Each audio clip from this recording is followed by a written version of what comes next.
Hi, I'm Brian. I'm a student, and I was just wondering, I write part-time for Policy Mike and the Huffington Post, and I was just wondering to those of you, particularly with a career in journalism, but also everyone, how do you go about promoting what you write to larger forums to get more traffic and more links?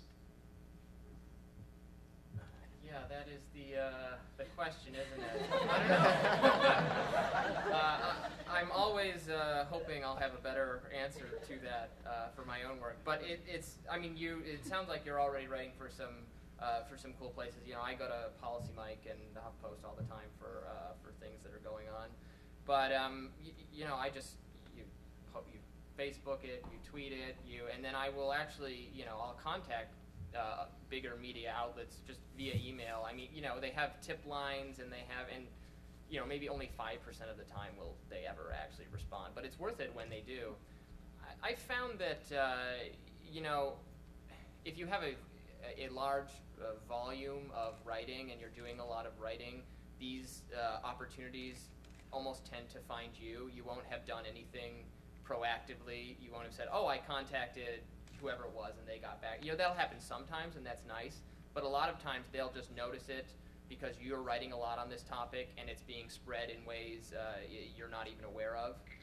So probably you want to concentrate more on actually writing a lot of well-written, well-researched, well-reported stories and having them out there, and then they will themselves get media attention. Although there's little things you can do to tweak that, like actually sending your stuff out proactively to various outlets that might be interested in. Maybe you wrote something about immigration or Arizona, and maybe I'll put it in the tip line for the Arizona Republic or something.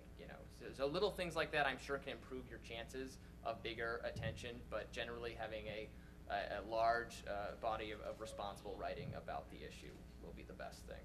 And that's absolutely true. And one other thing is the importance of being topical, and trying to anticipate what's. I mean, it's impossible to try to 100% accurately anticipate what's going to happen. But to the best of your ability, follow the news closely. One thing that I did and still do sometimes is I'll have like 400 or 500 words, the middle chunk of an op-ed, just like ready to go about immigration. I have like different topics, like the economic aspect or the border patrol security aspect and stuff like that. So if an issue comes up, in your issue area that you're interested in, there's probably a repetitive cycle that you've noticed, where the same 4 or 5 different issues come up again and again and again.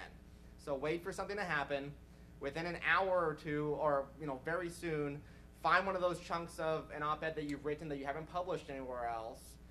Slap on a lead referencing to that story, adjust the 400 to 500 words you have sitting around to make it topical and flow with that, add a conclusion, get it out there within an hour or two.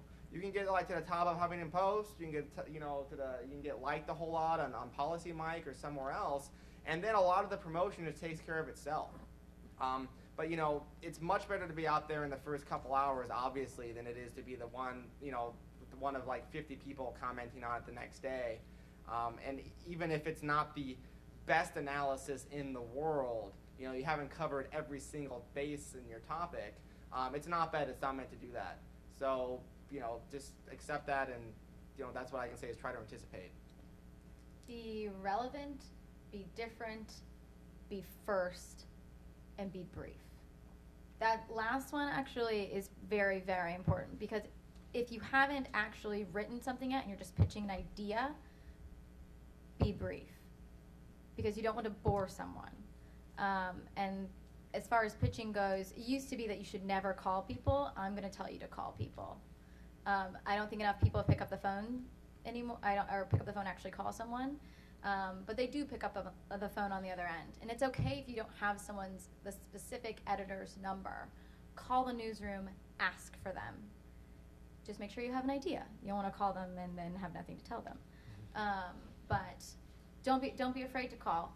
The worst thing they're going to say is no.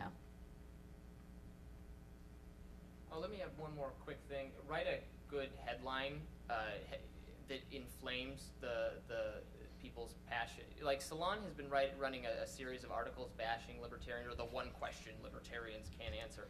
I couldn't not read that article if I wanted to. And it's a morally bankrupt, deplorable piece of journalism, but it has such a good headline you could never avoid it.